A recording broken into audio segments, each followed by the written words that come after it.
Bismillahirrahmanirrahim. Alexander and the wall barrier. Let's go to Surah Kahf, verse 84-98. 84 to 98, in which Allah speaks about Hazrat Dulkarnain, that Allah gave him the power to pursue any goal he chose to pursue. He traveled to the west. Then second time he traveled to the east, and when he traveled the third time, he came across the people whose language couldn't be understood. When they were able to communicate, they said to him, "O Dulkarnain, we got a problem. Gog and Magog are very wicked people, cruel, wicked. They are destructive and corrupt, and we need help. Can you build a barrier to block them?" And he built the barrier. Now the question arises, in which direction he traveled the third time, and where is that barrier?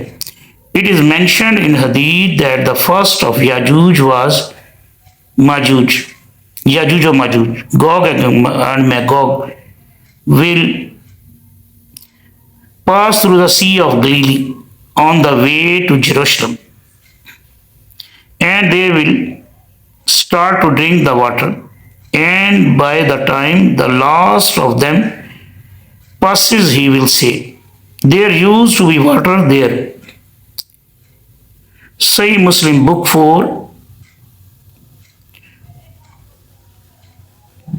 Hadith 7015. If you cross the Sea of Galilee on the way to Jerusalem, the implication is that you are traveling from the north. So the barrier is somewhere north of Jerusalem, past the Sea of Galilee. Today, the Sea of Galilee is the primary source of fresh water in Israel, and it is already dangerously low and faster disappearing water body in Israel. In fact, water has to be pumped uphill to keep the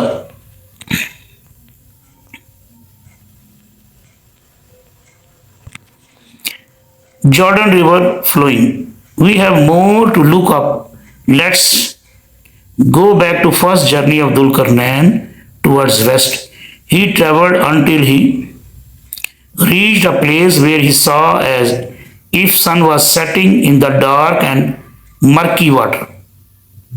So this body of water should be to the west of the Israel at the time before Islam, and we find it to be the Black Sea. When we travel to east, we find Caspian Sea, and when we travel to the third direction, we come to pass between two mountain ranges. If we travel to the north, we find there the Caucasus Mountain, in Urdu, Kafkas. As mentioned earlier, he met the people who were speaking the language that he couldn't understand. After crossing the Caucasus Pass, there is a place called Georgia, and people there speak Georgian. It is the regional language of that isolated area. The people of Georgia requested Dulkarnain to build a barrier. He used iron blocks and molten copper for that. The iron ore is found in abundance in that region.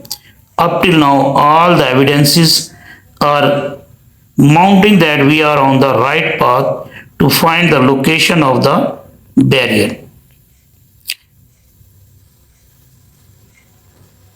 The empire of Alexander the Great.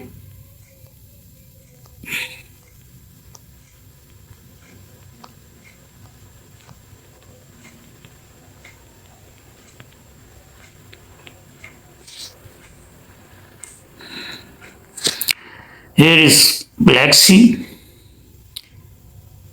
and Caspian Sea. There is a pass between Caspian Sea and Black Sea. It is a mountainous area, and there is located Georgia too, where Dulkarnain built the wall. Zulkarnain and the Alexander romance. Who was Zulkarnain? It is still mystery and confusing. Some Muslim and other commentators have identified Zulkarnain with Alexander the Great, and some think he was the great, he was Cyrus the Great, and some think he was some other person. Scholars are confused about Zulkarnain. Alexander the Great and Cyrus the Great both have traveled in the direction of the east and the west to conquer different countries in east and west. They both have reached far east at that time, and nearly the same stories and incidents are narrated about both of them. That's why scholars are confused about them. According to a legend current in Jewish circles, around the time of Christ, the Scythians were identified with Gog and Magog, once defeated one of Alexander's general, upon which Alexander built a wall in the Caucasus Mountains to keep them out of civilized lands. The legend went through much further elaboration in the following centuries and eventually found its way into the Quran through a Syrian version. This is wrong because, my opinion, this is wrong. Christians and Europeans think which was mentioned above, but in the bracket is my opinion. This is wrong because Hazrat Muhammad sallallahu alaihi wasallam had never gone to any school to learn history or any other type of knowledge, or there were no scholars who knew about Zulkarnain or Gog Magog. We Muslims believe that Holy Quran is the revelation of God, Allah. Alexander was known by some scholars as the two-horned one. In these early legends, the reasons for this are somewhat obscure. The scholar Al-Tabri held that Alexander was called the two-horned because he went from one extremity horn of the world to the other, but it may ultimately derive from the image of Alexander wearing the horns of the ram god Zeus Ammon, as popularized on coins throughout the world, Hellenistic Near East. The wall may have reflected a distant knowledge of Great Wall of China. The 12th century scholar Al-Idrisi drew a map for Roger of Sicily, showing the land of Gog and Magog in Mongolia, or of various Sassanid Persian walls built in the Caspian area against the northern barbarians, or a conflation of the two. The Muslim scholars for centuries, Zulkarnain was equated with Alexander by the majority of classical Islamic scholars during a period when Christians and Jews had themselves co-opted Alexander the Great as a religious figure. However, it is clear that the historical Alexander the Great was a Greek pagan.